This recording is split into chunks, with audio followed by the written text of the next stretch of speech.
Bismillahirrahmanirrahim. Assalamualaikum warahmatullahi wabarakatuh. Waalaikumsalam warahmatullahi Sidang penuntun yang dihormati sekalian, pada minggu ini kita akan sekali lagi berbincang tentang tajuk yang mungkin dianggap oleh banyak orang dalam negara kita ini sebagai bukan tajuk panas. Macam di minggu lepas apabila kita memaklumkan kita akan bincang soal orang tengah dan bagaimana orang tengah itu boleh mengacau ekonomi kita.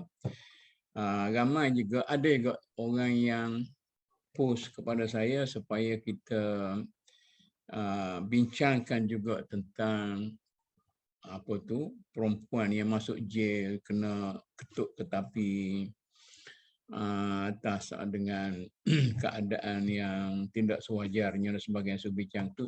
Jadi saya anggap isu-isu tu macam isu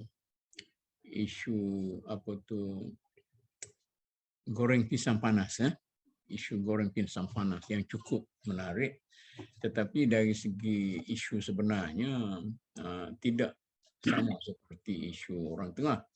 Begitu juga hari ini satu lagi isu yang disimpan di bawah kapet oleh masyarakat kita, sama ada para pegawai ke, sama ada orang politik ke, sama ada rakyat ke, atau orang macam kita, iaitu isu ajaran salah. Saya sebut di sini mungkin setengah orang dia sebut ajaran sesat, itu macam-macam lah.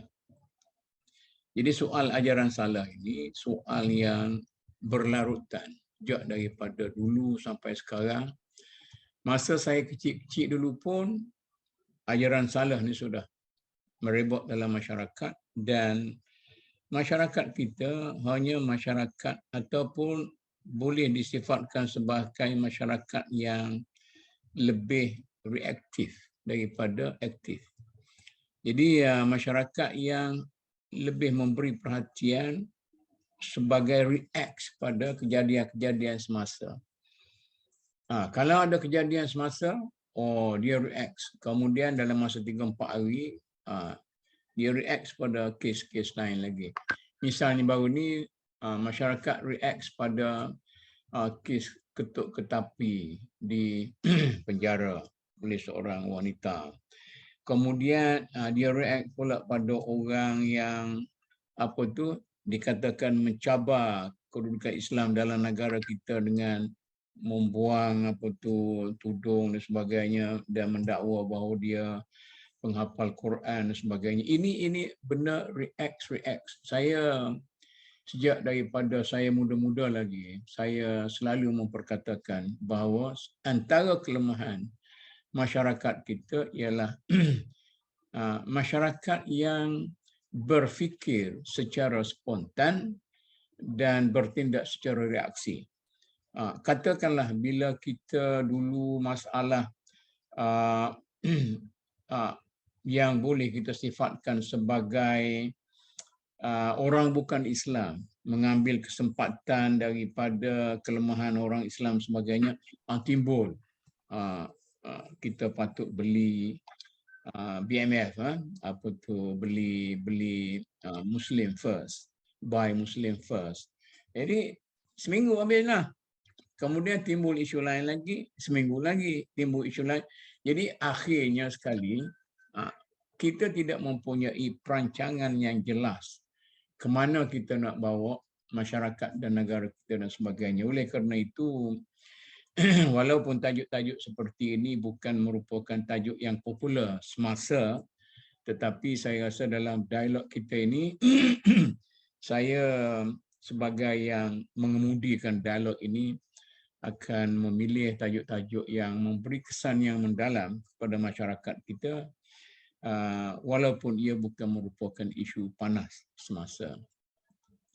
Jadi saya balik kepada isu ajaran sesat ini. Sebagai seorang yang pernah duduk sebagai kita katakan nak kata hakim, berpanel, panel mahkamah appeal di mahkamah syariah.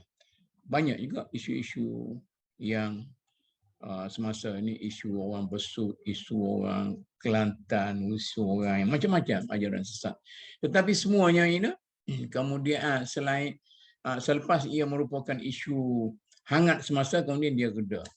Jadi sekarang ini sebenarnya ajaran sesat dalam negara kita ini terlampau banyak dan sentiasa lahir, dan saya rasa tidak ada penyelesaian yang dibuat, sama ada oleh kerajaan atau oleh para intelektual atau oleh para pemimpin agama, birokrasi agama, pejabat-pejabat agama dan sebagainya. Semuanya didiamkan begitu saja. Bila isu timbul, walaupun kecil, barulah bising. Dan berbagai-bagai cadangan lah, begitu, begini, kemudian lepas cadangan itu habis. Cik Arun, Ya. Ini cuba Cik Arun mulakan perbincangan kita ini bagi satu skop yang jelaslah kepada masyarakat. Apa nak kata bahaya itu tidaklah, apa sebenarnya yang dikatakan sebagai ajaran salah ataupun ajaran sesat dalam masyarakat kita. Dalam masyarakat kita ni ada fakulti usuluddin, ada jabatan usuluddin, ada jabatan akidah, ada orang buat research berpuluh-puluh, beratus-ratus tentang ajaran salah. Tapi seorang pun tak nak muncul. Maknanya kerana tidak boleh memberi apa-apa kepada KPI masing-masing. Kalau sekiranya dia datang ke sini, boleh memberi KPI kepada universiti dia, kepada tugas dia di universiti, tentu beribu-ribu nak datang bincang. Begitu juga kalau jabatan-jabatan agama, kalau ada kredit sikit, maka bisinglah. Kalau tuanku ke bertitah sebagainya, barulah ramai orang nak pergi tangani masalah-masalah ini. Jadi tunggu sampai tuanku bercakap dan bertitah dahulu, barulah kita nak react. Macam mana Cik Arun? Itu saya membebel tu. Okey, terima kasih Datuk. Jadi isu yang kita akan bincang pada petang ini, walaupun belum lagi sahabat-sahabat kita masuk, saya kira merupakan satu isu yang rumit ataupun kompleks dari segi nak melihat berlakunya ajaran salah ini. Dan kalau kita nak melihat tentang mengapa ataupun sebab kegagalan kita untuk menangani isu ini. Yang pertama sekali, kalau kita lihat dari sudut akademiknya, bagaimana kita nak define yang dikatakan ajaran salah. Yang keduanya, kemungkinan ada kita ada institusi seperti undang-undang atau enactment yang mendefinisikan ajaran sesat, dan kemudian berikutan dengan itu peruntukan-peruntukan hukuman terhadap ajaran sesat yang dikatakan menyalahi ajaran Islam itu.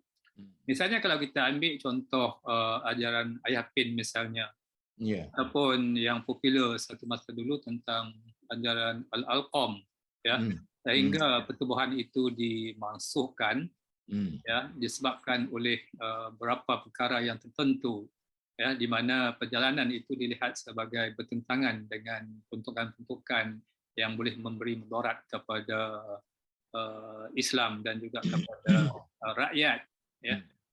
Dan yang ketiganya, kemungkinan ajaran sesat itu kita nak define yang macam mana.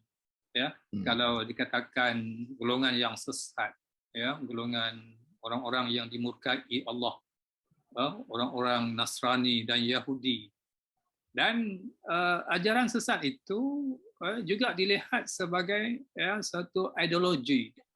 Misalnya katakan ideologi ataupun fahaman liberal yang lahir daripada induk sekular ataupun daripada premis sekular itu sendiri, yang kita merasakan itu bukan merupakan satu ancaman.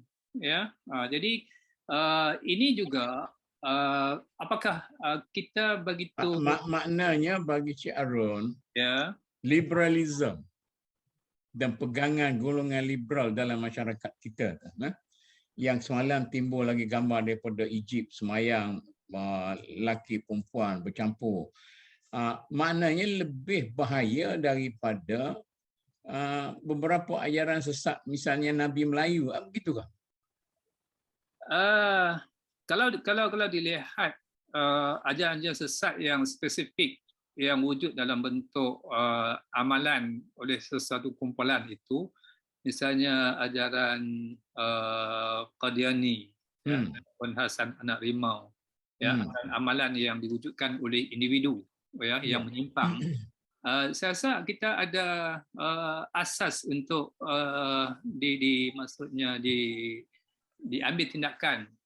Tetapi seperti mana ajaran yang berlaku, ya, fahaman seperti liberalism yang kita sebutkan tadi, ajaran-ajaran yang boleh membawa kepada penyimpangan daripada ajaran agama, ya, yang lahir daripada premis sekular itu sendiri, misalnya yang pelbagai, ya, seperti mononism, hedonism dan sebagainya, itu saya rasa itu lebih, ya, membawa kepada kecelaruan, ya, dan mencabar, ya, entiti Islam itu sendiri, ya, daripada apa yang kita lihat wujud dalam bentuk golongan-golongan tertentu yang boleh dibentras melalui enactment dan penguasaan undang-undang. Tetapi kalau lihat dari segi bahaya tentang ajaran-ajaran sesat yang menyimpang ini, dia lebih membawa kepada kemudaratan, ya, kepada pemikiran masyarakat, bagaimana masyarakat melihat agama mereka dari kacamata barat, ya, hasil daripada reaksi sistem-sistem barat dalam melalui pendidikan, ekonomi dan sebagainya kepada reaksi penentangan kepada agama, dan akhirnya ideologi itu ataupun fahaman itu kita bawa dalam sistem negara kita melalui sistem pendidikan, ekonomi, politik, undang-undang dan sebagainya itu. Jadi inilah yang kita lihat dari segi aspek yang keduanya, ya, yang lebih mencabar, ya, kedudukan bagaimana cara kita melihat agama dan bagaimana cara kita beragama. Okey, Datuk Gas ada sama kita, Cik Arun. Ya. Datuk Gas, walaupun Datuk Gas tidak memunculkan diri, dia hanya letak nama di situ, itu pun tak tahu sama ada beliau bersedia untuk bercakap atau tidak. Jadi kalau Datuk Gas nak cakap, dia boleh tunjuk muka dia, saya nak tanya dia lah. Tapi Cik Arun, maknanya apa yang Cik Arun cadangkan itu supaya kita melihat dengan lebih teliti apakah yang dimaksudkan dengan ajaran salah ataupun ajaran sesat dalam masyarakat kita. Maknanya mengikut Cik Arun tadi, ajaran-ajaran yang dianggap oleh sesat oleh akta-akta dalam undang-undang negeri kita tu, undang-undang agama negeri, sebenarnya ajaran-ajaran yang kesannya agak terhad. Mungkin di kalangan orang kampung mungkin itu suatu kesalahan.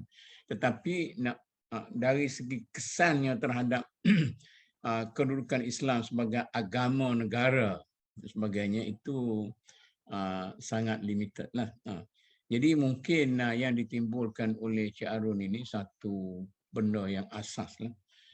Maknanya adakah ini berarti Cik Arun, kita perlu mencadangkan kepada pihak berkuasa kita, sama ada pusat atau negeri, terutama sekali negeri lah yang mempunyai kuasa dalam hal ini, supaya melihat semula definisi ajaran salah itu. Jadi kalau sekiranya kita katakanlah suatu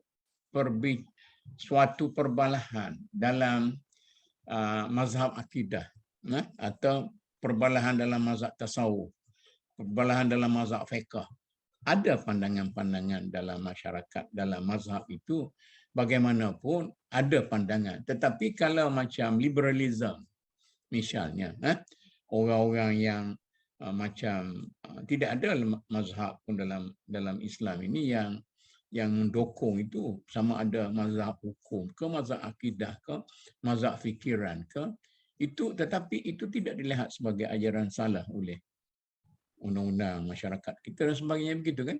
Jadi maknanya yang remeh dipandang penting, yang penting dipandang remeh. Betul kan saya faham macam itu, Cik Arun? Ya, itulah yang kita lihat isu, sebab daripada awal pun kita melihat bahawa dari segi bagaimana kita nak define perkara ini. Dan kalau kita lihat dari segi unsur-unsur ni pun kita agak sukar untuk nak masyarakat ataupun pihak berkuasa untuk nak melihat sebagai suatu perkara yang dilihat menyeleweng dari segi kefahaman Islam itu sendiri. Tetapi isu yang kalau kita lihat kepada yang spesifik sekalipun, walaupun dari segi fatwa ataupun enactment mengatakan sesuatu ajaran itu sesat, tetapi dari segi teknikal undang-undangnya dia jadi lain pula. Bagaimana dari segi bentuk pendakwaan? Misalnya kalau kita katakan Syiah sebagai satu ajaran yang sesat, tetapi bagaimana ajaran Syiah dari segi dari dalam konteks Jafariyah yang boleh diterima juga. Jadi definisi Syiah itu sendiri ya kemungkinan menjadi suatu dilema untuk masyarakat ataupun dari segi kuat kuasa undang-undang untuk melihat isu ini dengan jelas. Walaupun kita lihat bahawa ajaran Syiah ini memang ada yang berkembang di setengah tempat, tetapi bagaimana dari segi sudut undang-undang, walaupun ada enactment, membolehkan pihak berkuasa untuk bertindak. Macam mana bentuk tindakan? Adakah mengharam ataupun menyeret ke mahkamah dan didapati bersalah membawa kepada hukuman penjara, denda dan sebagainya? Dan akan kesan-kesan ini juga akan membawa satu natijah kepada asas yang lain dari segi politik, ya, misalnya dari segi hubungan diplomasi dengan negara-negara yang berkaitan dan sebagainya itu. Jadi ini yang membawa kepada satu keadaan serba salah. Kemungkinan dari pihak kerajaan melihat hubungan diplomasi. Kemudian dari segi rakyat bawahan ini Cik Arun, ya. Sumbangan para intelek kita, sumbangan intelektual dalam menyelesaikan masalah-masalah ajaran salah ini. Adakah kita dapat lihat para intelek kita yang dikatakan para ulama, profesor-profesor kita, tuan-tuan guru kita, emeritus kita yang dikatakan hebat-hebat itu kan, adakah mereka ini telah memberi suatu panduan kepada masyarakat, malah kepada kerajaan sendiri, kepada JAKI, kepada YADI, kepada jabatan-jabatan agama, supaya persoalan-persoalan ini boleh dilihat dengan secara jelas. Dan jangan pula kita berkelahi sesama sendiri dalam menentukan ini apakah ajaran salah atau ajaran sesat dan sebagainya, sebab tidak ada panduan yang jelas daripada para intelek kita. Atau macam mana? Kalau macam Cik Arun kata tadi, Syiah kan? Jadi Syiah itu ada banyak mazhab, begitu kan? Yeah. Kemudian dari segi macam-macam lagi. Jadi bagaimana kita ini? Okey, dari segi sumbangan golongan intelektual, saya rasa dalam soal berhadapan dengan ini agak signifikan. Sama ada dia menjurus kepada ajaran sesat itu sendiri, ataupun ajaran-ajaran ataupun fahaman-fahaman yang bertentangan. Sebab di kuliah-kuliah universiti kita bercakap tentang isu-isu pemikiran semasa misalnya, tentang kesan-kesan sekularisme dan juga apa-apa yang lahir daripadanya. Dan begitu jugalah kita melihat bahawa golongan intelektual pun terlibat untuk memahami perkara-perkara yang asasnya kita lihat bertentangan dengan ajaran Islam, sehingga hasil kajian, penulisan, pendidikan dan sebagainya itu menjadi asas kepada pihak berkuasa untuk menilai sesuatu ajaran itu sesat. Tapi Cik Arun, adakah ada terdapat dalam negara kita satu gerakan intelektual yang memberi panduan kepada masyarakat kita, sama ada kerajaan atau rakyat, untuk menentukan apa sebenarnya yang disebut sebagai ajaran salah dan bagaimana kita boleh menangani ajaran salah ini dengan secara baik? Mengapa ajaran salah itu lahir dalam masyarakat kita dan lahirnya pula secara yang tidak intelektual juga, bodoh. Kadang-kala orang-orang yang mempunyai pendidikan yang tinggi, pegawai kanan dan sebagainya, yang pergi duduk kes di kerajaan langit tu bukan calon-calon orang ada. Pergi duduk minum air di kaki orang yang buta huruf macam tu. Ini yang memeningkan kepala dalam masyarakat kita. Macam mana ni? Okey, dalam isu yang kita Cik Arun. Nantilah kesian Cik Arun. Saya nak tengok, nak buka ni ada 3 orang ni. Prof Azizah, orang media. Kalau nak cakap tentang media, bagaimana peranan media ni dalam mempopularkan isu ini dalam masyarakat sehingga masyarakat kita boleh sedar sebenarnya mungkin yang ada dekatnya kita itu pun ada ajaran salah juga. Kalau dia tak nak jawab, Cik Arun jawablah. Macam mana Cik Arun? Kita tak boleh nak berhenti kita punya forum ni. Okey. Tunggu dua orang jawab. Susulan daripada apa yang Datuk jelaskan tadi. Dari segi golongan peranan intelektual. Kalau kita ambil satu contoh, satu kajian oleh almarhum Profesor Dr. Abdul Fattah Harun tentang kajian tentang kesesatan ajaran batiniah itu kajian itu menjadi asas kepada JAKIM untuk mewatakkan bahawa ajaran-ajaran yang diamalkan hasil daripada research dan pengalaman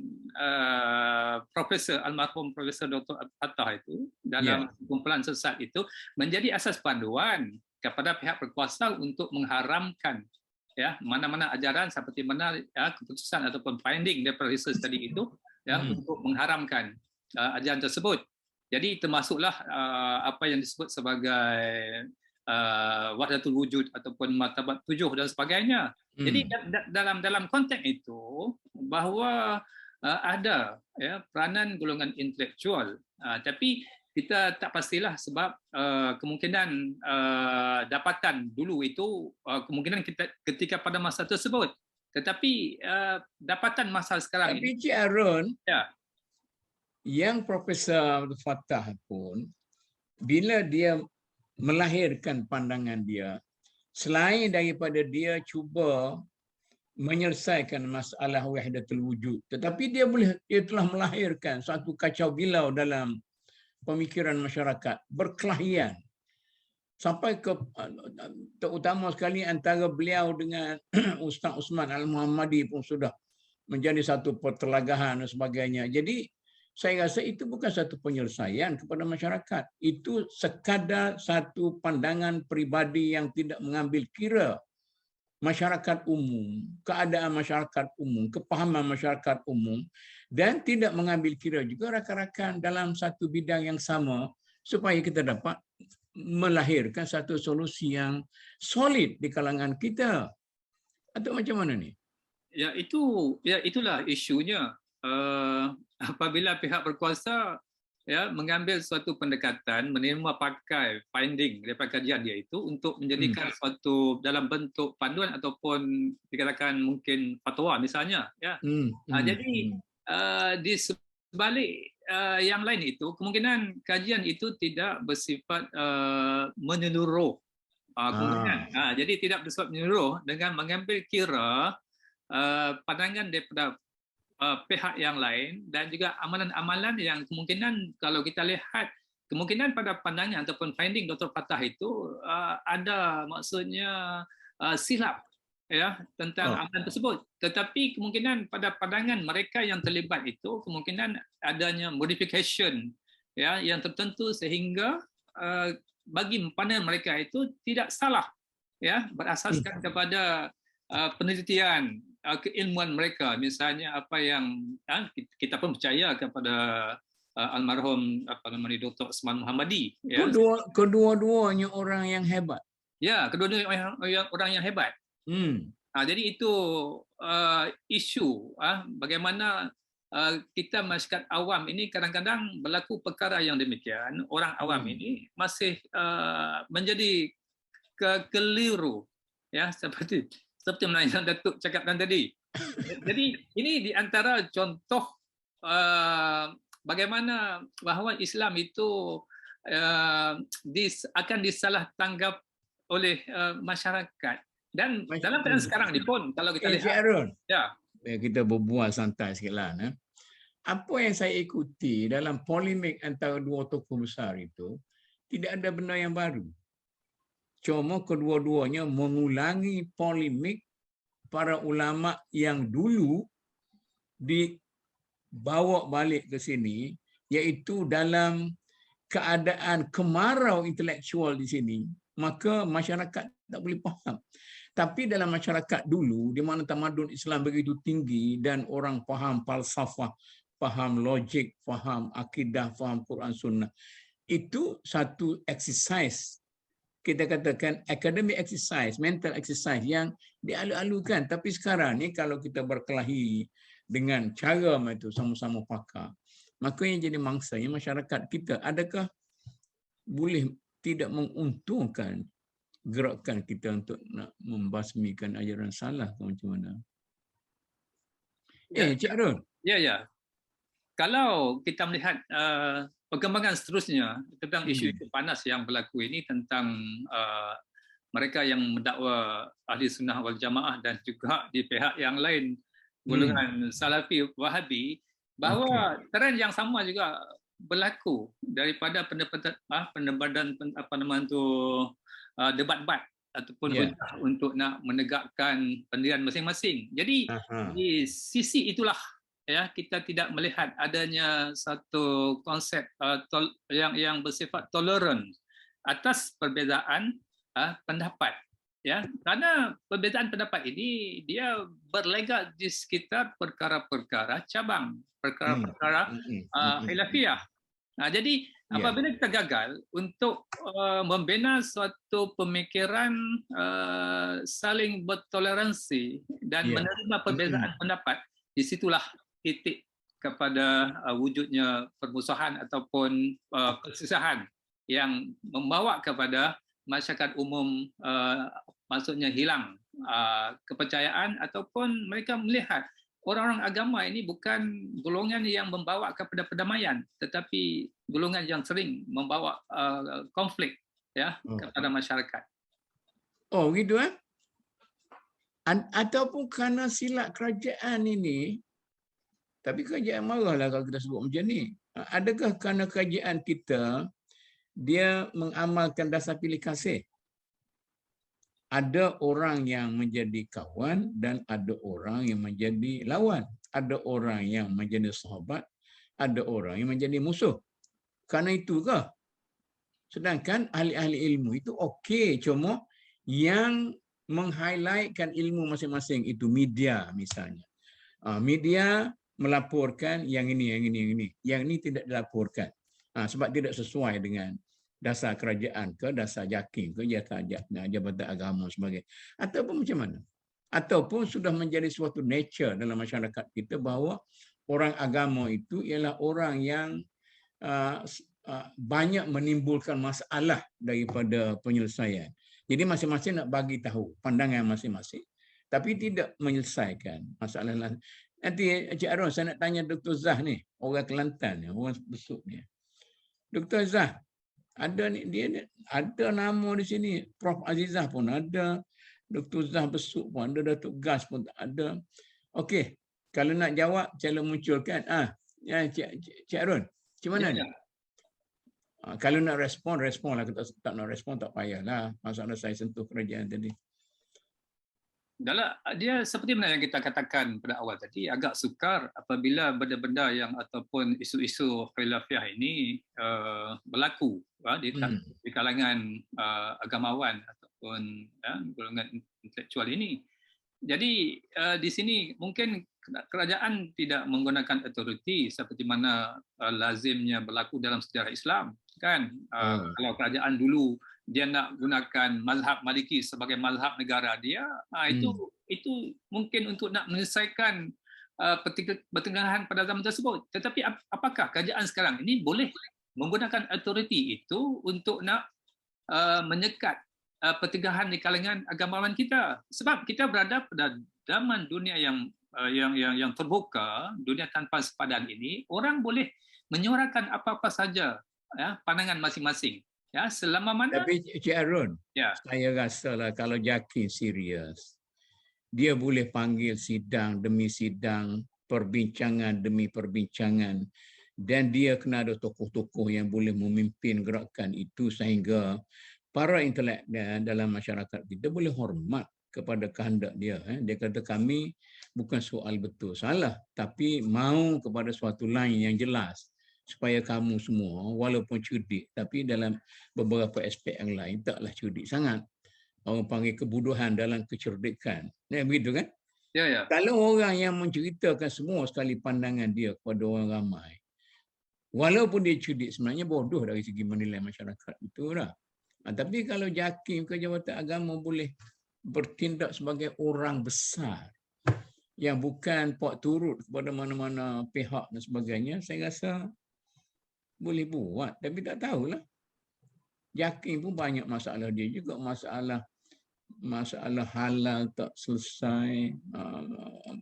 Masalah macam-macam. Pening kepala. Macam mana ni? Masyarakat kita dah jadi masyarakat yang kucak-kacir.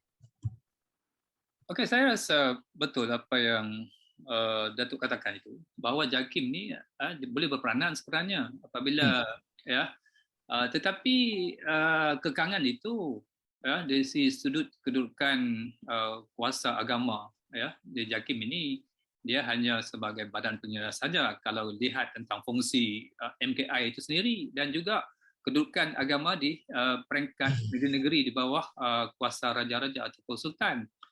Jadi kalau dapat wujudkan, kalau macam tu ada sindrom takut di kalangan autoriti kita. Takut kepada orang atasan, takut pada takut dimarahi oleh tuanku-tuanku, takut dimarahi oleh kerajaan, takut dimarahi oleh ini dan sebagainya. Jadi sindrom takut itu menyebabkan orang kata pacat-pacat di bawah ini hiduplah. Bila tidak ada pihak autoriti yang boleh bertindak dengan secara jelas. Jadi saya bukan nak suruh pukul orang tu, tetapi jadikanlah sebagai satu faktor penyatu masyarakat kita. Jadi kita perlu kepada orang yang kuasa dah, tapi tidak mau menunjukkan kewibawaan masing-masing. Takut tak naik pangkat, takut dipecat, takut tidak disambungkan jawatan, takut. Jadi kalau takut-takut ini, orang lain yang berani-berani itu, senanglah dia jolok. Nanti mana-mana Datuk Mat Hassan, bagilah ulasan. Datuk Prof, saya nak dengar dulu. Saya baru nak masuk. Okey. Saya sekarang ini geram dengan banyaknya masalah yang tak selesai, kemudian masyarakat kita lebih suka memberi pandangan kepada isu-isu panas yang macam goreng pisang itu dengan melupakan isu-isu sebenar dalam masyarakat kita. Jadi saya pilihlah masyarakat ni isu yang mengenai ajaran salah. Semua orang tahu ada ajaran salah di situ, di sini, di situ, sini. Ajaran salah pada pandangan orang kampung biasanya lebih diperangi daripada ajaran salah yang terdapat di kalangan para intelektual. Kerana pihak otoriti takut berhadapan dengan para intelektual yang disebut sebagai hebat-hebat dan sebagainya. Dan para intelektual yang hebat-hebat pun tidak berani menunjukkan diri membantu JAKIM misalnya. Jadi terkial-kiallah masyarakat kita. Ada kuasa takut untuk digunakan. Ada otak takut untuk dihamburkan. Ada tenaga takut untuk digunakan. Macam mana? Jangan jadi saya merepek, Cik Arun. Kalau Dato' nak apa tu, okey silakanlah. Prof Zah, macam mana ni? Tak nak ulas. Okey Cik Arun, macam mana? Okey, saya berpandangan dari segi pengalaman kita itu, pihak yang berkuasa ataupun ya memegang teraju utama negeri ataupun peringkat pusat, kita katakan pihak Majlis Sultan ataupun Raja-Raja Melayu, ya, mereka ini tidak menjadi masalah sebenarnya, ya, untuk nak menerima pandangan daripada golongan bawahan ini, ya, maksudnya golongan pentadbir golongan akademia, sekiranya ya mereka ini mempunyai suatu keberanian untuk nak membawa persoalan-persoalan yang sedang dihadapi oleh masyarakat bawahan ini ya kepada pihak atasan. Tetapi soalnya sekarang macam seperti mana yang Datuk sebutkan tadi itu, mereka ini pun ya, tak berani nak memanjat tangga atas ya untuk membawa isu-isu ini. Saya tidak percaya bahawa sebarang perkara yang berkaitan dengan agama ini akan ditentang ya tanpa mereka tidak tahu apa-apa oleh pihak raja-raja ataupun pihak atasan yang lain. Melainkan kita mesti mempunyai keberanian, keupayaan rasional untuk membawa isu itu ke peringkat atas untuk dipersembahkan, dan kemudian ya kita tunggu tengok bagaimana respon. Jadi ini isu yang sedang dihadapi oleh penjawat-penjawat awam yang berada di institusi agama ini ya untuk nak membuat suatu penyelesaian terhadap apa yang sedang dihadapi oleh masyarakat kita pada hari ini. Datuk. Tok Mat. Salam. Oh, Dr. Zah. Bagi tahu pandangan macam mana? Macam mana? Apa ni hasil daripada pendapat Cik Harun dan juga Prof sendiri, Datuk sendiri tadi. Saya rasa kita boleh kategorikan lah, kita boleh kategorikan yang membawa ajaran sesat ataupun yang mendukung ajaran sesat ni kepada beberapa kategori. Pertamanya golongan yang tidak berapa cerdik lah, ataupun pengikut sahaja, maksudnya tua dia tu pun yang kurang tentang agama. Yang kedua yang tahu agama tetapi cenderung ke arah lain dan dia ada pengaruh. Maksud pengaruh tu dari sudut kekayaan, dari sudut harta benda. Kalau yang ada harta benda ni memang masyarakat akan takut untuk nak menegur ataupun untuk membuat report. Kemungkinan atau bukan kemungkinan, memang kalau yang jenis yang orang kata memang dia ni orang yang tidak berpendidikan tapi dia bawa ajaran salah, cepat je masyarakat nak pergi buat report. Sebab dia dah tahu. Tapi kalau yang ada pengaruh ataupun yang hartawan lah, masyarakat akan takut nak bagi report kepada pihak tertentu sebab dia rasa macam apalah kita ni, dia lagi kaya, lagi berada, kemungkinan besar.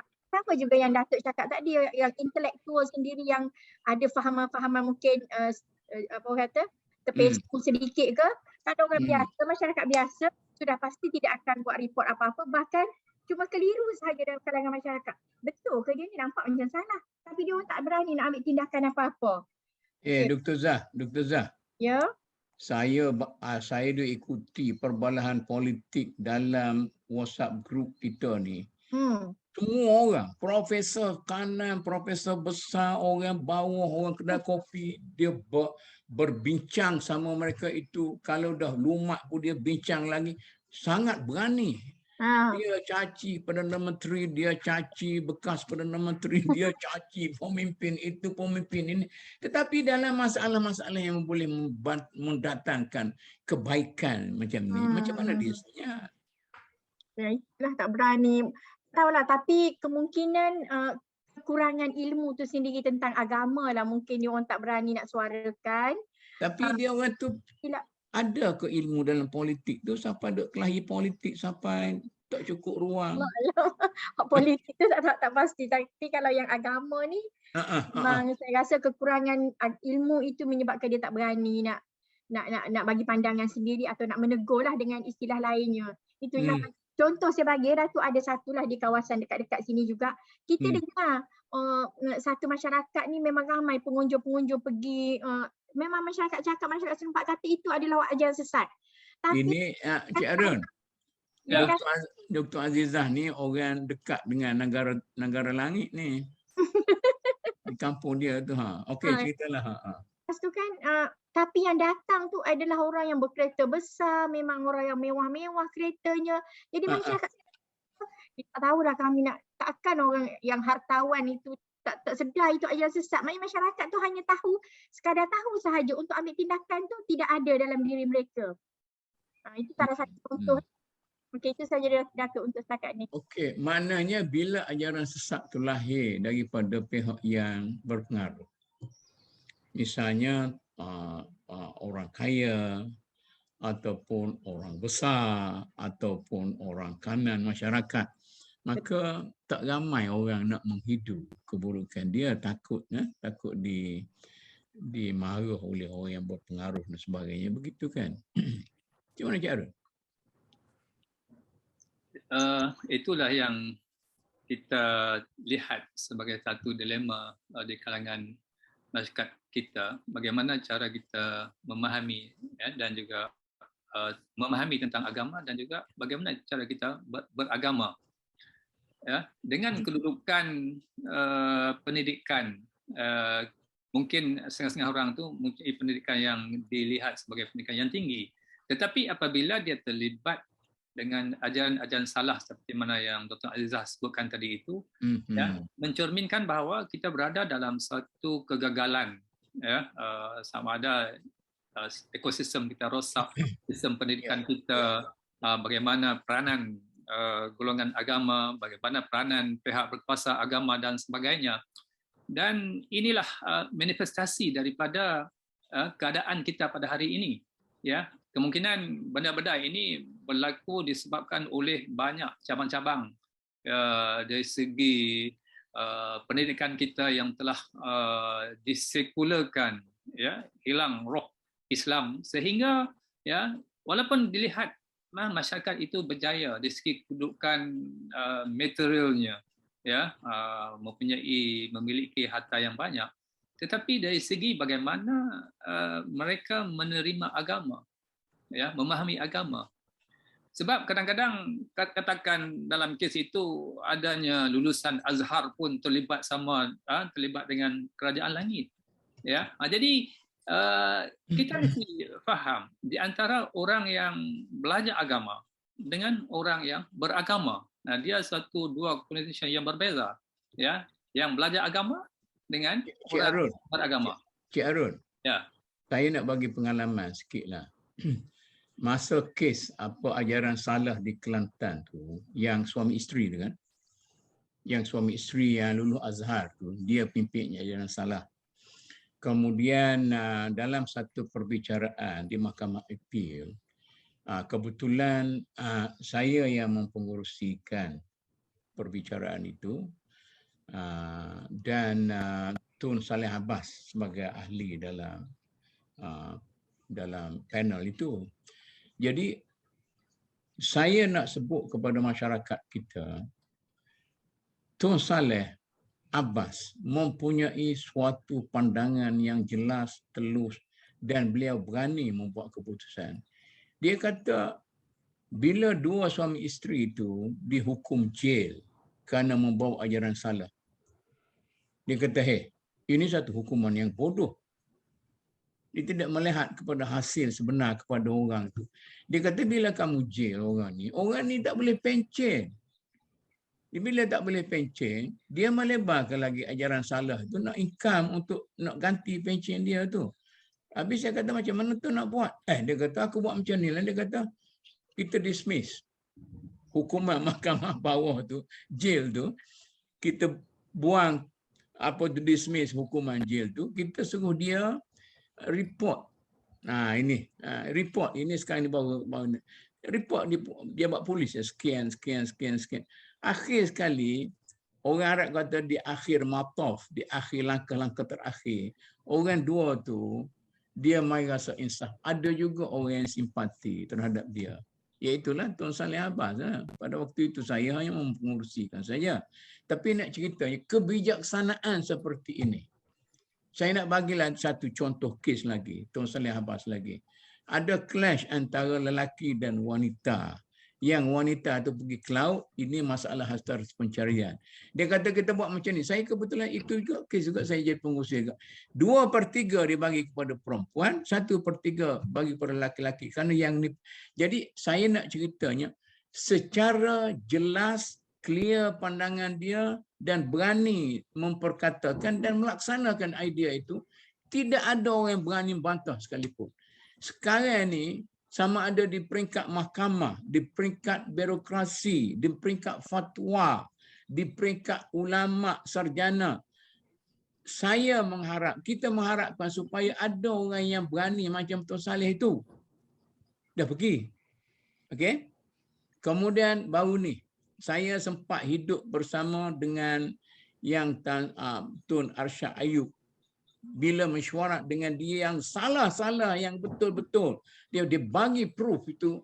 Ini satu personality yang hebat. Problem ni Mak Ibrahim telah hilang.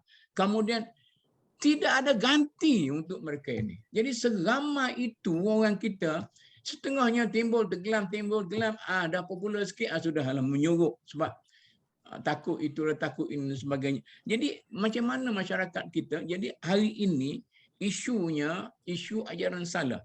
Dan sebenarnya bukan isu ajaran salah saja, isu kelemahan para intelektual kita, kelemahan para pegawai tadbir kita, kelemahan para hakim mahkamah tinggi kita, dan kelemahan-kelemahan yang lain menyebabkan kita kucar-kacir. Sebenarnya, malah setengah orang itu mengharapkan tuanku lah yang akan memberi nasihat kepada kita. Malah ada yang orang yang sudah mengharapkan supaya berlaku kiamat sekarang. Sebab dunia sudah kacau, nak kiamat dah kita ni. Jadi kalau sampai kita bercakap tentang kiamat, artinya kita sudah berputus asa dalam berhadapan dengan ini.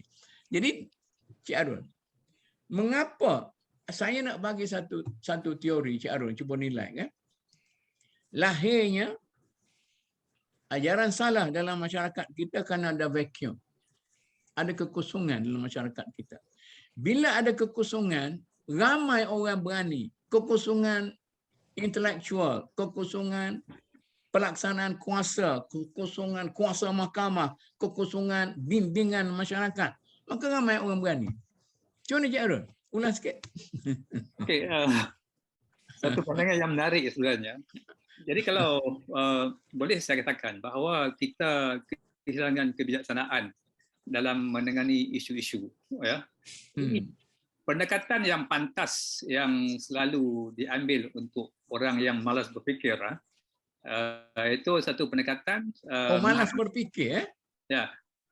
Maksudnya tidak berani berfikir di jalur baru, ya, di luar kotak, seperti mana contoh Tun Saleh Abbas tadi. Ya, walaupun dilihat itu oleh masyarakat sebagai suatu benda yang kemungkinan masyarakat tidak dapat menerima, tetapi kita tidak dapat memahami, ya, di sebalik ataupun rasional, ya, tindakan yang disebut tadi. Kemungkinan ialah kebenaran itu lambat untuk maksudnya dikenali misalnya.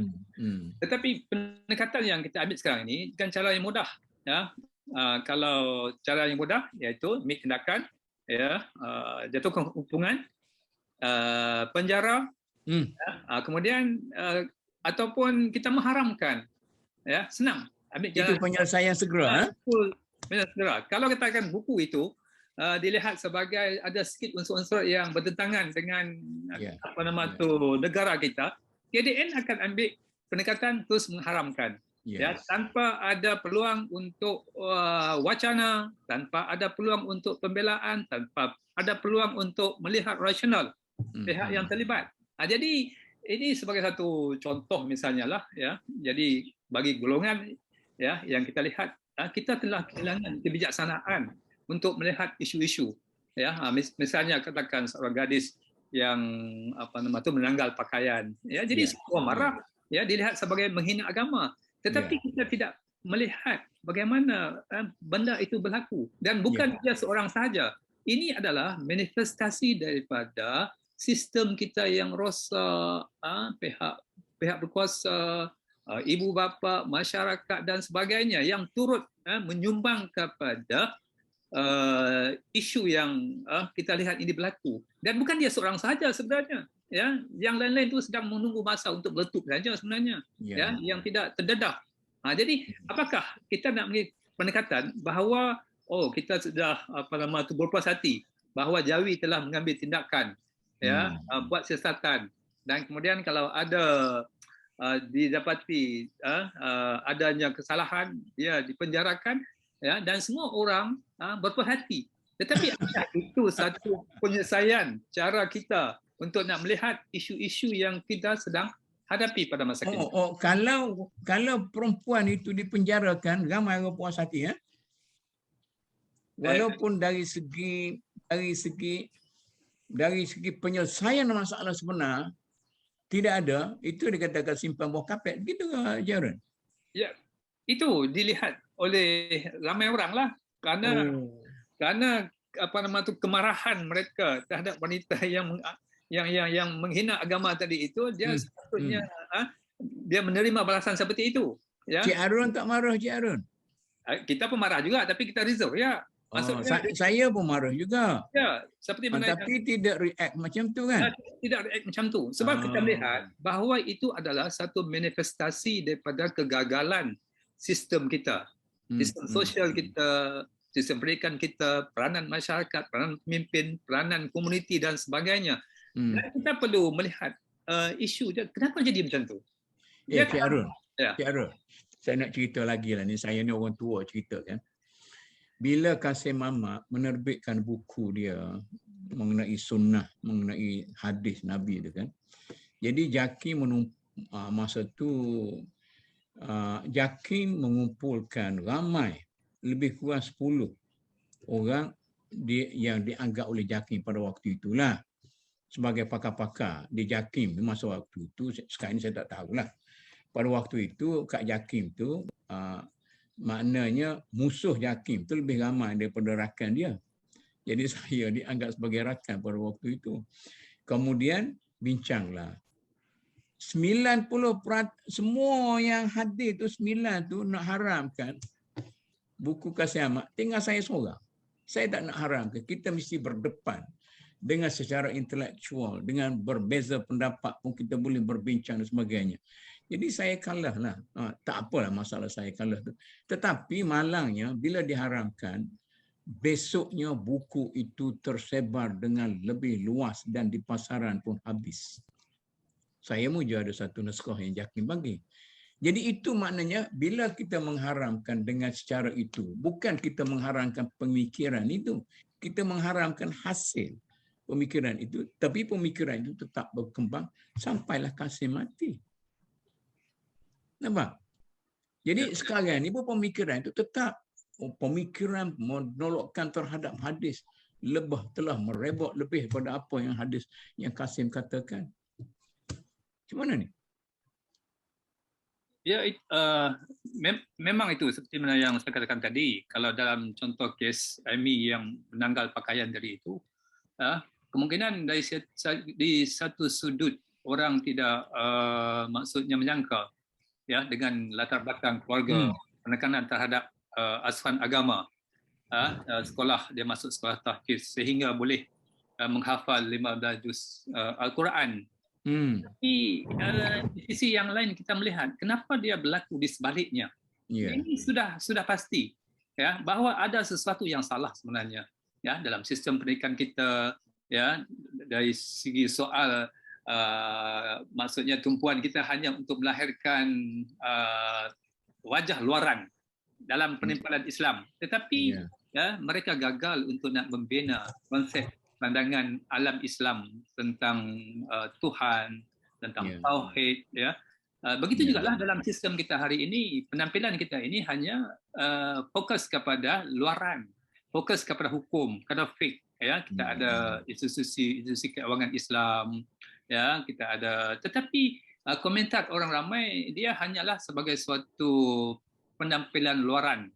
Ya, kalau cakap tentang ekonomi Islam, sistem Islam, perbaikan Islam, tetapi tidak ada nilai ihsani dalam sistem tersebut, tidak ditekankan. Kita cuma nak melihat bahawa kontrak-kontrak itu hanya menepati syariah compliant misalnya, tetapi konsep ihsan itu tidak ada, konsep ihsani itu tidak ada. Maka inilah orang melihat kritikan-kritikan terhadap institusi keuangan Islam dan sebagainya, ya, yang kita lihat maksudnya gersang dari segi pembinaan spiritual masyarakat itu sendiri. Jadi bila berlakunya kekosongan di spiritual dan kita telah maksudnya masuk perangkap secara zahirnya, kita ibu bapa mungkin berperhati bahawa anak dia sembahyang, anak dia boleh baca Al-Quran, ya, setakat itu, ya, kita melihat anak dia masuk tahfiz, boleh bawa dia masuk syurga sama, begitu kan? Ya, betul. Tetapi apa yang berlaku pada kes Amy ini membuka mata kita sebenarnya untuk mencari sisi-sisi yang lain, ya, dalam kita membuat penilaian dan tanggapan tentang konsep pendidikan Islam itu sendiri kepada generasi kita ini. Ya. Mungkin dia marah kalau ayah dia suruh pergi belajar tahfiz, dia tak nak buat, macam tu lah. Dia berontak, itu saja sebab. Ini pis sangat ni. Jadi itulah masalah kita sekarang ni. Jadi kita banyak Cik Arun telah memberi satu pandangan yang agak jelas lah. Kita macam seolah-olah Islam dalam masyarakat kita dipersembahkan dalam bentuk Islam ritual, bukan Islam survival, gitu kan? Kita terpaksa ulang yang ni. Islam yang dipersembahkan oleh para alim ulama kita, para intelektual kita, para profesor kita, para emeritus kita, Islam yang dilihat dari segi kulit. Jadi kalau saya sambil berseluruh, saya katakan apa yang ada pada syariah compliance itu. Ini berseluruh.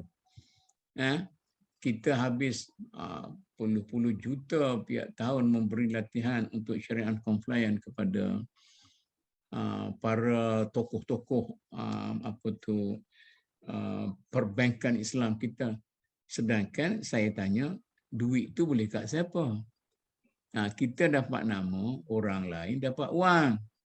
Itu Islam kita kan? Sepatutnya kita dapat nama dan wang. Kita dapat nama dan harta. Sepatutnya Islamic banking itu ataupun Islamic bank itu tempat di mana kita memperhebatkan ekonomi umat Islam. Ini tidak tempat kita menjadikan umat Islam itu sebagai consumer yang rakus dan kita consume ini sudah jadi halal. Dulu tak boleh sebab mufti kata haram. Sekarang ni mufti dah kata halal, maka duit itu mengalir kepada orang lain. Jadi kayalah orang-orang lain tu dan kita berasaskan kepada wang kita, orang yang miskin, yang di kampung dan sebagainya menggunakan sistem halal. Kemudian kita ada lagi pajak gada Islam tu. Karen? Ya. Pajak pada jadi mempermudahkan orang pergi pajak, orang pergi gadai. Jadi maknanya boroslah lagi kita. Yang baik itu baiklah. Jadi ini benar-benar ini saya macam kita cuba Cik Arul, kita kena tajdik nampaknya masyarakat kita. Tapi malangnya laungan reformasi itu reformasi untuk politik kepartian saja. Ya. Reformasi untuk politik kepartian. Saya ingat dulu reformasi untuk masyarakat, politik dan sebagainya tak jadi. Sebab ada soal-soal sampingan tadilah. Macam jugalah, bukan nak kata reformasi lah, transformasi pun sama tu jugalah. Reformasi dan transformasi itu sekadar untuk begitu-begitu. Tapi tidak ada satu gerakan islah yang betul-betul diwakili oleh majoriti besar para intelektual kita yang mau melihat bahawa negara kita ini sebagai sebuah negara Islam yang dari segi perundangan dan perlembagaannya sudah memperakukan negara ini sebagai sebuah negara Islam. Jadi bila macam tu, Siapa yang mengisikannya? Takkan nak suruh Tengku Abdul Rahman balik isi. Takkan nak suruh Rahman Yaakob lagi, dah mati semua dah. Pengasas dulu. Jadi kita sekarang ini, masalahnya kemerdekaan kita sekarang ini gagal diisi oleh generasi orang-orang seperti kita lah. Macam saya, macam Cik Arun. Dah? Orang macam kita ni. Jadi sekurang-kurangnya, kita masih lagi bercakap. Jadi yang bukan nak kata orang lain tu, orang memperkatakan juga, tetapi mereka yang diberi kuasa, diberi tanggungjawab menyelesaikan masalah-masalah ini hanya menjadi firefighter. Hangus itu, matikan. Itu sedangkan di bawah ni sudah merupakan gunung berapi. Cik Arun tak baca ke Time Bomb yang ditulis oleh Lim Kit Siang dulu kan, masa saya muda-muda tu. Itu pun kadang masa kita ketawa-ketawa macam tu. Macam mana ni? Kita balik pada persoalan kita. Apakah bagaimana cara kita membaiki apa yang disebut sebagai vacuum, sebagai kekosongan yang faragh, orang Arab kata, kekosongan itu telah dipenuhi oleh orang-orang yang tidak memberi keuntungan kepada Islam. Sepatutnya kekosongan yang dikosongkan oleh mahkamah syariah, dikosongkan oleh JAKIM dan seumpamanya, dikosongkan oleh para intelektual, kekosongan itu patut dimasuki oleh pejuang-pejuang Islam kita. Tidak pejuang Islam kita pun, kalau parti-parti pula pejuang Islam dia itu nak hudud orang, nak pukul orang saja. Tidak kata nak suruh orang kaya sama-sama hebat, barulah bila kaya, kalau buat jahat juga pukul lah, nak potong tekak ke, nak rejam ke semua sekali. Ni nak potong orang yang miskin. Ini yang saya tengok yang jadi ketua yang ada supermarket besar, nama apa tu, dia memaafkan orang pergi rompak supermarket dia. Itu mungkin satu perjuangan Islam yang baik. Saya dah mengepek dah ni, Cik Arun. Bagi tahulah macam mana. Kita dengar dululah Datuk Gas. Datuk Gas pun dia tak nak muncul, dia sibuk dengan wakaf dia tu. Nanti satu hari kita bincang tentang wakaf dia boleh. Jadi soalnya sekarang ini, apabila kita melihat dari satu langkah ke satu langkah, sebenarnya kita sedang terhimpit untuk masuk ke lubang biaya. Kita sedang dihimpit untuk masuk dalam kepompong yang semakin hari semakin sempit. Semakin hari semakin sempit, dan akhir sekali kita terlekat dalam kepompong kita sendiri. Tak berani nak keluar. Pada zaman penjajahan, para tuan guru kita membuat benteng. Itu yang dikatakan pondok-pondok tuan guru itu menjadi benteng untuk melawan musuh, melawan orang putih dan sebagainya. Sehingga benteng inilah yang mempertahankan Islam. Cuba tengok orang kita. Bilakah Cik Arun orang puji Mak Kilau? Masyarakat kita puji Mak Kilau bila ada filem yang diterbitkan yang untungnya berjuta-juta ringgit dalam seminggu dan sebagainya. Saya nak tanya Cik Arun, siapa yang dapat duit itu? Duit filem Mak Kilau tu siapa yang dapat? Tokoh-tokoh wayang lah. Tokoh-tokoh panggung. Kita menang sorak. Produser yang menerbitkan filem itu, pemodal yang memberi modal kepada filem itu, dan kita bersorak-sorai kerana kita seronok tengok bagaimana cerita Mak Kilau itu, dan wangnya masuk dalam poket orang lain berjuta-juta dalam masa seminggu. Ini aspek-aspek yang kita tidak sedar dan sebagainya.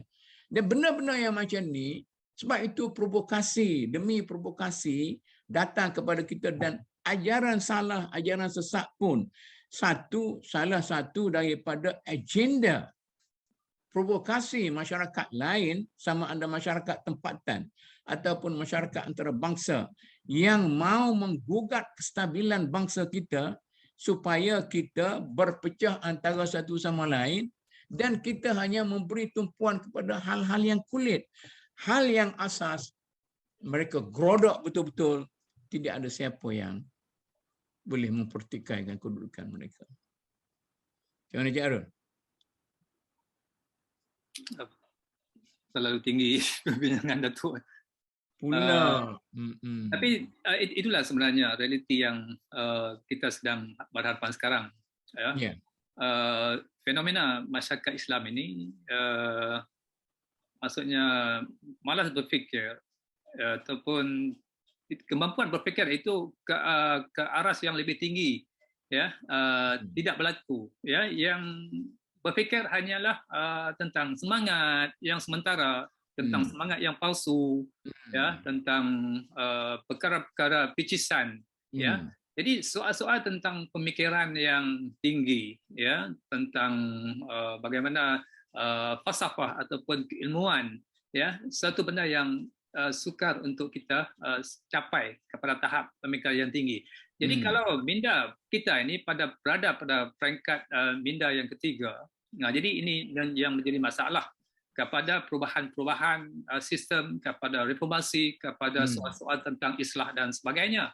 Yeah. Jadi sebab itu kalau kita lihat mengapa orang begitu teruja semangat kepahlawanan Mat Kilau itu setelah wujudnya filem Mat Kilau, tetapi bagaimana semangat itu diterjemahkan, ya, dalam kehidupan sehari-hari. Yes. Ini yang adakah kita terjemahkan selepas kita puji filem Mat Kilau itu? Saya rasa sebab dari segi kesan semangat itu seperti biasa jugalah. Dia akan sekejap saja. Cik Arun, saya nak pick satu kata-kata Cik Arun, berfikir secara picisan. Apa itu Cik Arun? Berlegar di soal-soal hiburan, ya, soal-soal yang maksudnya melarikan diri daripada persoalan yang mengganggu kehidupan semasa. Ya. Jadi semasa sekarang ini kita berhadapan dengan masalah apa? Masalah kekalutan ekonomi. Jadi bila kita fokuskan kepada filem yang sebegitu, maksudnya sekurang-kurangnya, ya, seperti mana yang berlaku dalam filem Hindustan jugalah. Ya, jadi rakyat je miskin, ya. Jadi untuk nak menghiburkan diri itu, maka jalan cerita dalam filem Hindustan tersebut, ya, membayangkan suatu keseronokan, ya, unsur-unsur romantism, ya, dan sebagainya. Jadi kita pun secara tidak sedar bahawa masalah-masalah ini kemungkinan dari segi aspek yang lain, ya, kita akan berhadapan dengan pilihan raya sebagainya, itu kemungkinan ada pihak yang tertentu, ya, akan mengeksploitasi. Cik Arun, ya. Cik Arun, ya. Berapa hari kita pergi tunjuk perasaan marah kepada orang India, kerajaan India kerana bertindak pada orang Islam? Berapa hari, ya? Saya rasa sekarang hari yang aku Datuk. Saya nak tanyanya, apakah pengisian yang telah dilakukan oleh para intelektual dan para tokoh-tokoh kita dalam negara ini bila kita marah kepada India buat perlakuan yang buruk kepada orang Islam di sana?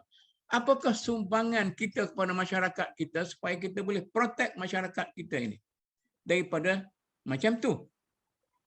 Orang Palestin, bagaimana kita tahu orang Palestin telah menjual tanah-tanah mereka itu kepada orang Yahudi dengan harga yang mahal dan sebagainya.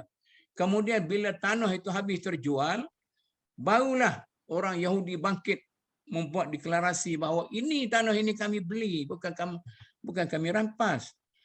Adakah orang kita buat macam tu ataupun sekadar pergi tunjuk perasaan saja? Semangat kita biasanya kalau kita lihatlah di kalangan orang Melayu ini, dia semangat itu berlegar atas isu, ya. Jadi berlegar atas isu. Maknanya semangat pisang goreng. Ya, semangat, ya, berlegar atas isu. Misalnya kalau katakan kekejaman kerajaan India terhadap orang Islam, apa yang kita buat? Hanya kita menyerahkan memorandum, ya, di pintu masuk kedutaan India itu sahaja. Itu sahaja yang kita dapat buat, ya. Apatah lagi isu-isu yang berlarutan, ya, yang berkaitan dengan Palestin misalnya yang telah ya, puluhan tahun berlaku. Pada yang sama juga Jadi ini kita amat muskil, ya, di mana cara kita berfikir, cara kita bertindak apabila sesuatu isu itu timbul yang menimpa umat Islam, ya, sama ada dalam negara ataupun di luar negara, tetapi tidak ada satu solusi yang konkret, ya, untuk bagaimana kita berharapan supaya benda ini ditangani ataupun benda ini tidak akan berulang lagi. Jadi peranan-peranan para intelektual, para emeritus, golongan akademik, golongan dan juga pimpinan-pimpinan NGO, ya, hanya belajar di sekitar program-program mereka, tetapi dalam usaha untuk nak membina satu pemikiran, membangkitkan pemikiran dan kesedaran masyarakat, ya, terutama sekali oleh pimpinan politik sendiri pun saya rasa kita tidak nampak, ya. Jadi mereka cuba untuk nak mendoktrinkan ideologi politik untuk nak mengekalkan pengaruh dan kesokongan, tetapi untuk membawa keluar pemikiran itu ke arah yang lebih rasional, yang lebih Islamik, kita lihat masyarakat kita masih ketakutan, ya, apabila mereka masyarakat ini menjadi pandai, ya, menjadi cerdik, kemungkinan, ya, mereka akan melihat, ya, kebodohan pemimpin-pemimpin politik mereka sendiri. Cik Arun. Ya. Pasal apa makanan tak cukup dalam negara kita sekarang? Adakah kerana sabotaj atau orang tengah atau masalah Australia dengan halat, ataupun kerana rakyat kita sendiri yang masih boros, berbelanja tak tentu fasal walaupun keadaan makanan tak berapa cukup dan ekonomi meleset? Rakyat kita mau mewah macam dulu juga. Begitukah? Ya, isu yang berangkai, ya, tentang berkaitan dengan polisi kerajaan tentang dasar pertanian, dasar pemakanan, tentang gaya hidup rakyat, ya, tentang, yalah. Jadi isu-isu ini kalau kita tak melihat secara yang lebih mapan, ya, bagaimana untuk nak menghadapi masalah seperti ketidakcukupan makanan misalnya, jadi perlu balik kepada banyak perkara yang berkaitan, ya, seperti mana yang saya katakan tentang polisi kerajaan, tentang gaya hidup rakyat, tentang bagaimana pemikiran masyarakat untuk menjalankan ekonomi yang lebih produktif dan sebagainya, ya, dan juga bagaimana mereka berhadapan, ya, kesedaran mereka yang tinggi berhadapan dengan monopoli, berhadapan dengan permainan-permainan kartel, ya, yang akhirnya yang menjebak masyarakat sehingga tidak dapat keluar. Jadi sebab itu saya katakan isu ini adalah isu yang berangkai, ya, yang melibatkan daripada bawah sampai kepada pihak atasan yang berkuasa untuk nak menggubal polisi-polisi yang berkaitan dengan masalah kita. Hari ini keluar daripada surat khabar, ramai orang yang akan bankrupt kerana bank negara menaikkan apa tu? OPR. Yes. Siapa yang akan bankrupt, Cik Arun? Tokoh besar ke rakyat kita di kampung? Saya, walaupun ini adalah tajuknya ajaran salah, tetapi oleh kerana Cik Arun dorong saya bawa pergi kepada ruang yang lebih luas, jadi saya nak menegakkan apa yang Cik Arun kata tadi.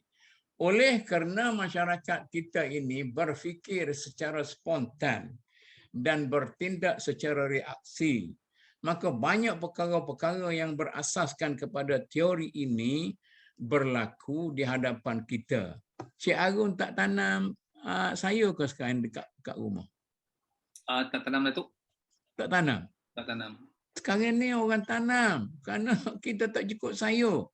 Kemudian orang nak pelihara ayam kerana kita tak cukup ayam. Sikit lagi orang nak pelihara lembu, nak pelihara beras. Jadi ini react kepada hal-hal semasa.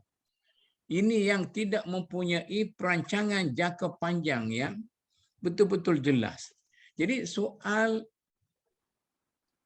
ajaran salah pun, saya rasa sebabnya tidak berjaya kita menyelesaikan ajaran salah ini pun kerana kita tidak mempunyai satu perancangan jangka panjang dan jangka pendek yang jelas dan tindakan bersama yang sepatut kita lakukan. Pok Loh dulu. Cik Arun ingat ke Pok Loh? Loh Badawi. Ya, ingat. Dia punya Islam Hadari tu satu projek yang cukup baik. Tapi hancur di tengah jalan. Pasal apa, Cik Arun? Yalah sebab kemungkinan tidak jelas benda itu untuk bagaimana masyarakat nak menerima, ya, dan kemudian yang lain itu kemungkinan asas motif politik. Bila bertukar kuasa, ya, maka matilah idea itu, ya.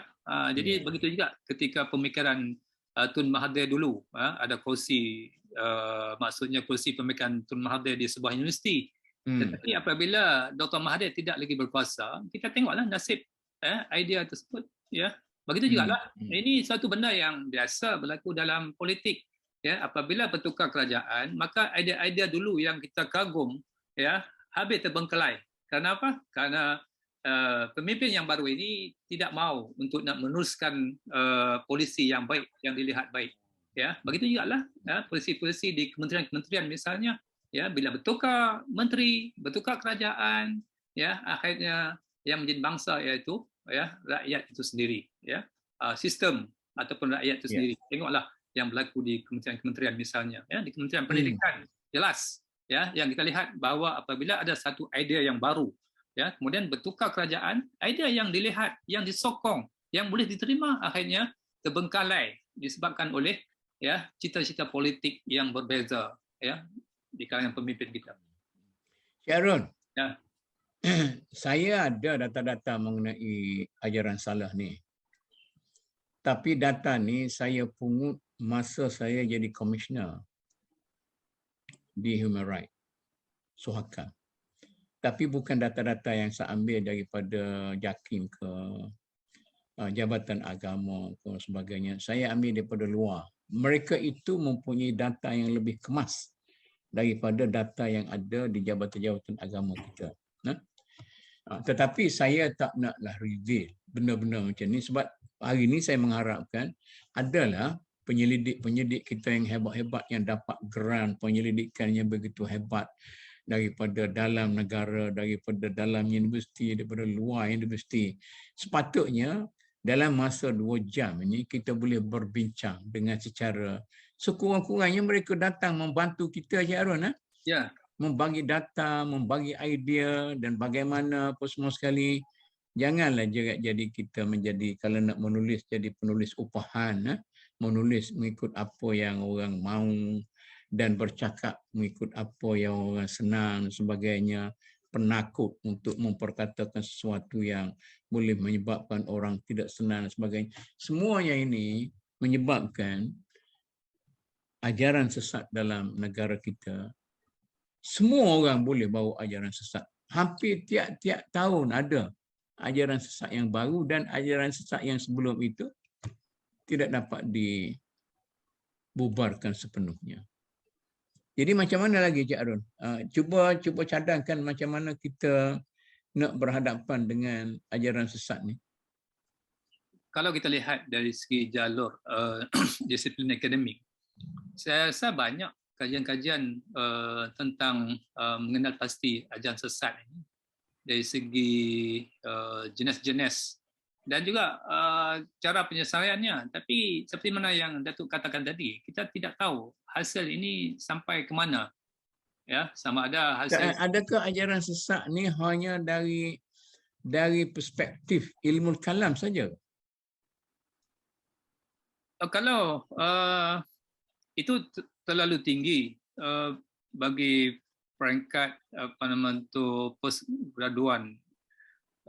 Kalau peringkat sarjana kemungkinan dia tak sampai kepada perbincangan yang begitu tinggi. Kemungkinan pada peringkat kajian doktor falsafah mungkin ada.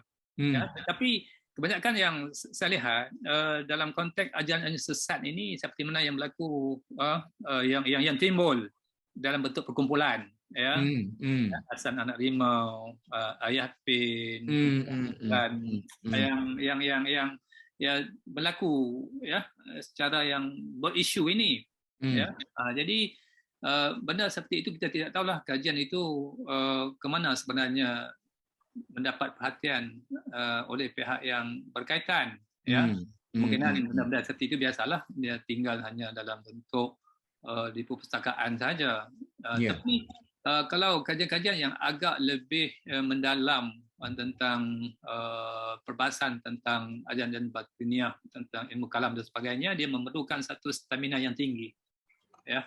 Dalam bidang lain ada tak ajaran sesat, misalnya dalam bidang tamadun, dalam bidang tamadun, peradaban bangsa dan peradaban agama kita misalnya, ataupun dalam bidang fiqh sendiri, dalam bidang sejarah, penyelewengan sejarah masyarakat kita, dalam bidang budaya tempatan dan budaya antarabangsa dan sebagainya, aliran-aliran yang membawa kita semua kepada sesuatu yang sangat bertentangan dengan falsafah pemikiran Islam yang asas dalam semua badan, dalam semua keadaan. Jadi saya rasa yang para penyelidik ini orang kata saya cakap besar lah.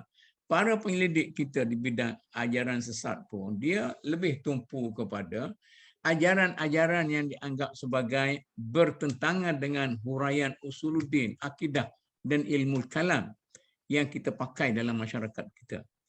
Tetapi yang bertentangan dengan pandangan-pandangan orang seperti ilmu Ibn Khaldun, yang bertentangan dengan pandangan-pandangan yang diutarakan oleh orang yang macam Asy-Syatibi dalam apa semua sekali kan, pandangan-pandangan yang mau masyarakat Islam ini berada dalam keadaan yang kondusif, yang boleh membina tamadun dan tidak sekadar berada dalam kepompong para ulama mutaakhirin yang mengajar kita tentang halal haram berasaskan kepada hal-hal yang sangat teknikal, maka akhirnya kita bekerja dan berfikir secara yang sangat teknikal. Berapa kali saya sebut kalau pada pandangan saya lah, bila kita pergi ke masjid, dia kata sawu sufufakum, kemudian suruh rapatkan rapatkan. Itu suatu orientasi untuk merapatkan masyarakat kita. Tetapi sekarang ini berapa ramai manusia yang memperjuangkan kebobrokan masyarakat dalam politik sehingga mereka itu berperang sampai masyarakat kita hancur. Hari 2-3 hari ini berperang tentang siapa dia nak jadi Perdana Menteri. Sebelum ni siapa dia yang kata nak pilihan raya tidak pilihan. Tidakkah ini secara umum merupakan ajaran-ajaran sesat dalam masyarakat kita yang menyentuh hal-hal politik? Di mana para ahli politik Islam kita boleh membetulkan cara berfikir politik Islam dan sebagainya. Bagaimana kita orang yang memikul idea politik Islam itu boleh membentuk satu hidup politik yang kondusif dalam masyarakat kita, ataupun kita menjadi pengadu domba semata-mata untuk masyarakat kita tu berpecah sekadar untuk mengatakan saya suka orang semua bersatu padu. Tetapi apa yang kita lakukan dalam masyarakat kita? Saya tak nampak, belum. Yang mabuk parti sendiri pun itu ada masing-masing caranya. Orang ni dengan parti dia, orang ni dengan apa? Lantaklah. Negara nak hancur-hancur. Negara nak makmur, ikut dia. Tapi negara nak hancur pun, saya kira apa? Saya kira saya dengan puak saya saja. Yang menjadi musibat yang menghadapan dengan masalah semua ini, kejatuhan ekonomi. Berapa banyak sumbangan yang telah disumbangkan oleh perbalahan politik terhadap kejatuhan ekonomi kita. Yang ini kita tidak anggap sebagai ajaran sesat. Macam mana Datuk Mak Hasan angkat apa tu resign nak cakap. Dia minta nak cakap tu Cik Arun, kita bagi dia hari ni. Silakan. Silakan. Bismillahirrahmanirrahim. Terima kasih Prof. Sudi. Lama dah saya dengar ni hangat, itu hangat perbincangan kita. Saya hanya nak berkongsi lah. Sebenarnya apa yang patut kita lakukan tentang ajaran sesat ni. Saya rasa kita selaku berjemaah patut lakukan sesuatu. Jangan hanya biarkan sahaja benda ni berlalu dan orang kata menyukarkan bangsa kita dan juga agama dan juga semua rakyat kita. Apa yang perlu kita lakukan ialah kita balik konsep berjemaah. Berjemaah untuk kita memastikan perkara-perkara yang sesat ini tidak sesat selama-lamanya. Jadi saya amat bersetuju dan menyambut baik tentang apa yang Prof Zudi yang telah lakukan. Prof Zudi telah membuat satu kompilasi ajaran-ajaran sesat yang berlaku semasa tetapi tidak disebarluaskan. Saya rasa eloklah maklumat-maklumat, data, statistik yang Prof Zudi dah kumpulkan itu disebarluaskan supaya semua tahu yang mana sebenarnya ajaran sesat dan patut diterangkan sejelas-jelasnya kepada umat. Permasalahan kita, saya lihat. Sebab, kalau sekiranya mana-mana senarai itu diumumkan kepada masyarakat, ia akan melahirkan perbalahan dalam masyarakat tentang betulkah ini sesat, betul tak sesat dan sebagainya. Kacau lagi dalam masyarakat kita. Yang konsep berjemaah. Prof Zudi dah ada data itu. Kita kumpulkan yang Prof Zudi katakan antara orang agamawan, antara orang intelektualan duduk berbincang. Bincang dahulu. Dan sebab apa saya lihat masalah di negeri kita ini.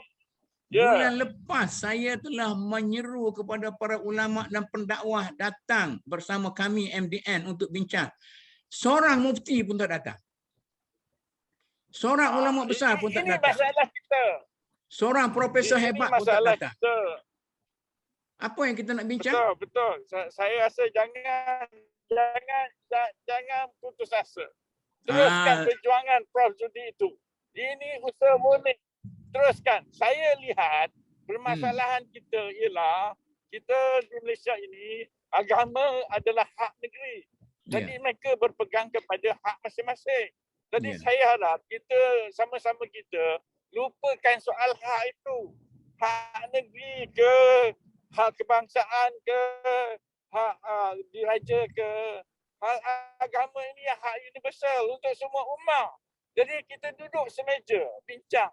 Antara agamawan, antara intelektualan, antara profesor-profesor, antara orang yang nak implementkan, duduk semeja seikhlas hati. Buka minda, buka hati, buka apa yang terhasrat pada kita. Kita nak cari penyelesaiannya, bukan nak cari perbalahannya. Jadi kita carilah, selesaikanlah satu persatu. Mungkin kita tak dapat selesaikan semuanya, tetapi kita selesaikan satu persatu. Mungkin di peringkat negeri, di peringkat daerah dan sebagainya. Sebab ajaran sesat ini di merata dunia, di merata Malaysia pun ada. Jadi kita selesaikan di peringkat-peringkat yang mana kita boleh selesaikan. Tetapi yang penting ialah kita berusaha, tidak membiarkannya. Anak-anak kita takut sebab banyak yang berkatakan sebab mereka tidak ada ilmu. Tapi kita beri penjelasan dengan ilmu. Kita ada guru, tapi guru tak beri penjelasan yang nyata kepada anak-anak kita. Kita ada ibu bapa, tapi ibu bapa tidak memberikan penjelasan yang betul. Jadi kita sama-samalah cari jalan yang untuk memutihkan semuanya. Supaya nanti kita bersih sebersihnya. Apa yang dikehendaki oleh Islam ialah sejahtera. Kita ingat patuh kepada Allah Subhanahu Wa Taala, bukan hanya untuk mengikutkan hawa nafsu atau mengikutkan bahawa agama hak negeri semata-mata. Terima kasih. Okey, terima kasih Datuk. Oh, terima kasih, terima kasih. Saya pun seronok dengar tu. Dia punya Datuk begitulah. Kita seronok. Maknanya bila saya pun kadang-kadang bila cakap ni seronok ni. Tapi kalau bila kita dah masuk dalam medan untuk cuba, mungkin kita tidak ada ikhlasan yang cukup. Kalau kita ikhlas, mungkin Tuhan akan bantu kita. Tetapi setakat ini, yang paling susah sekali untuk dikumpulkan bersama ialah para ulama dan ilmuwan Islam. Pendakwah tahan juga sekali. Para ulama dan ilmuwan Islam yang kanan-kanan itu mempunyai ego masing-masing dan mereka lebih suka berbalah dalam media daripada duduk semeja berpakat sama sendiri bagaimana kita menaikkan imej orang-orang agama, berarti imej masyarakat bangsa kita dan berarti ajaran salah pun takut untuk nak muncul. Saya tengok apa yang ada berlaku di di Mesir dalam semalam. Sebegitu ramai orang yang sudah bersepahaman dengan Amindah Wadud berada di Mesir. Mengapa? Kerana Mesir, ikhwannya sudah silap melangkah, berkasar sangat, maka dihancurkan oleh mereka-mereka yang memusuhi perjuangannya, maka lahirlah vacuum.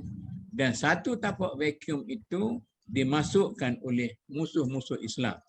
Jadi ada kemungkinan hari raya yang akan datang di Malaysia pun ada orang-orang yang akan buat macam di Mesir itu. Dia orang kata di Mesir pun buat, di mana para ulama besar-besar. Saya bila saya tulis sebuah satu daripada jilid buku saja tentang cerita saya berada di Mesir, saya tidak ikut orang ramai yang menulis. Saya kata bertandang di bumi Fir'aun. Saya tidak kata bertandang di bumi Aulia. Saya tidak kata bertandang di bumi Aulia kerana Aulia dan Fir'aun itu sudah menjadi, dua-duanya sudah menjadi sejarah. Tapi yang lebih muncul ke depan sekarang ini ialah Fir'aun, bukan lagi Aulia. Nampak? Kekosongan inilah yang diambil oleh para penentang Islam. Sebenarnya Islam kita strong struggle. Kita sudah mencapai satu kesedaran untuk ke depan. Tetapi mendapat himpitan yang begitu hebat daripada. Tapi malangnya orang kita sanggup berkeras kepala masing-masing. Siapa nak ulah lagi ni? Prof Zah tak saya nak ulah ke? Kesian kecil Arung sorang-sorang. Tadi dah Datuk Mak Hassan dah okey ulas dah. Macam mana Cik Arun? Bagilah ulasan. Masalah kekosongan ataupun kehilangan vacuum dalam agenda kita untuk nak menyuntik nilai-nilai yang lebih Islamik, ya, yang lebih rasional.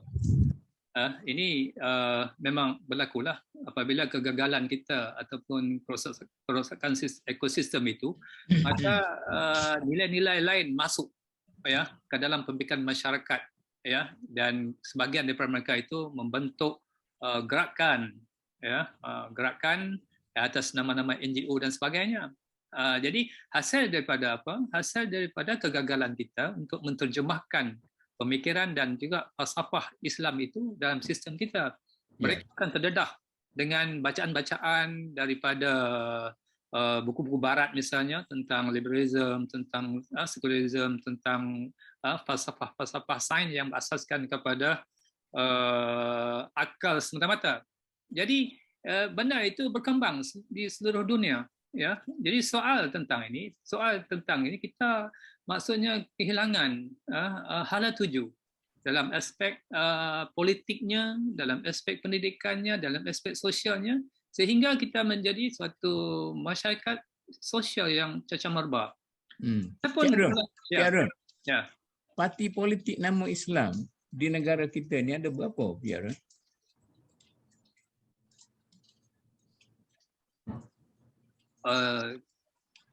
Maksudnya kalau yang dominan tu satu lah. Tapi yang lain-lain tu mengaku parti Islam juga. Parti Islam, parti Melayu yang terbesar. Jadi kita itu Kemudian parti politik nama Melayu berapa? dia banyak, ya. Parti yang nyamuk ada, yang parti yang gajah pun ada, parti yang hidup segan mati tak mahu pun ada, dan riwayat mereka itu akan ditentukan dalam pilihan raya akan datang lah.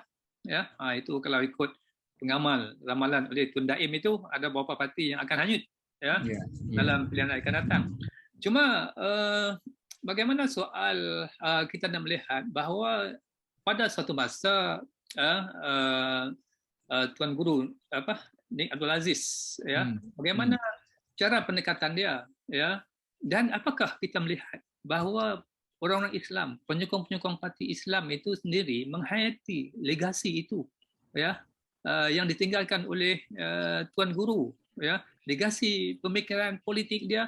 Adakah dia telah mewarisi suatu bentuk, ya, legasi perjuangan, ya, yang menjadi panduan kepada pendukung-pendukung Islam untuk bergerak dalam satu vacuum politik yang benar-benar menepati realiti, ya, negara kita ini dari sudut pemikiran politik dan sebagainya. Tetapi apa yang kita lihat, legasi itu seolah telah diabaikan, ya, dengan maksudnya perjuangan itu sekarang ini tidak nampak, kehilangan hala tuju, kehilangan visi, ya. Jadi orang membuat andaian bahawa telah perjuangan itu telah maksudnya telah terbabas daripada perjuangan yang asal. Itu kemungkinan dari segi pandangan setengah pihak. Tapi bagi kita, ya, kita melihat secara yang rasionalnya itu, ya, bagaimana suatu bentuk bahawa perjuangan politik itu bukan hanya untuk mendapatkan kuasa, tetapi ia melakukan reformasi pemikiran masyarakat, ya, tentang nilai-nilai agama, tentang nilai-nilai kehidupan, tentang integriti, tentang good governance dan sebagainya. Jadi inilah kita melihat bahawa ada vacuum ini tidak dapat diisi oleh perjuangan politik, ya, oleh parti-parti agama ini, ya. Jadi seperti yang Datuk katakan tadi, jadi inilah yang membawa kesan masyarakat, ya, yang semakin jahil, yang menebal ta'assubnya kepada parti sehingga, ya, soal-soal yang berkaitan dengan ilmu dan sebagainya itu terhijab, ya. Kerana rasa ta'assub kepada parti, kepada pimpinan parti, ya, sehingga mereka menolak walaupun kebenaran itu datang daripada pihak lawan. Okey. Terima kasih Cik Arun. Saya nak buka peluang lagi siang Cik Arun ni, letih. Kena dia pikul seorang, ya. Tak apalah, Datuk Tuan Mak Hassan pun dah. Kalau ada sesiapa yang nak ulas lagi, mungkin saya boleh bagi peluang. Kalau tidak Cik Arun, kita boleh tamat sini dah Cik Arun, ya. Okey, Datuk. Kita boleh, kalau tidak ada sesiapa yang sebenarnya bukan tak mahu, tetapi ada keraguan sama ada saya boleh menyebut sesuatu yang betul ataupun salah, dan itulah keraguan yang kita tak mahu. Sebabnya makin kita ragu dalam masyarakat kita. Kita kata kalau dalam perangan, dalam perang saya mengalami dia panggil harbul istinzaq, perang dingin di antara Yahudi Israel dengan Mesir sepanjang masa saya duduk di Mesir dulu, sehingga dipecahkan oleh Presiden Sadat dengan perang Ramadan. Jadi masa perang Saraf itu, dia apa satu senjata yang paling ampuh yang dilakukan oleh pihak musuh ialah menyebarkan keraguan di kalangan orang-orang yang terlibat dalam permusuhan ini. Misalnya, saya nak bagi contoh. Apabila Presiden Sadat mengisytiharkan kepada bangsa dia bahawa kita akan berperang dengan Israel tidak lama lagi, apa reaksi masyarakat dia? Ini satu omong-omong Sadat, dan perang tidak akan berlaku.